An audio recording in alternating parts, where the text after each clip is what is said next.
ఈ లోకం ఒక మాయని తెలుసుకున్నాను. ఏది నా సొంతం కాదనుకున్నాను. తప్పిపోయిన కుమారుని నేనైతే నా కొరకై నిరీక్షించే తండ్రి నా యేసు.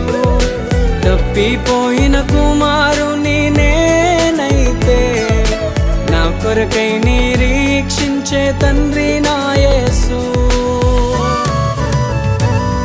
ఈ లోకమంతా నేను వెతకినా నాకు లేదయ్యా ఎక్కడా ఆనందం. నీ సన్నిధిలో ఒక్క క్షణం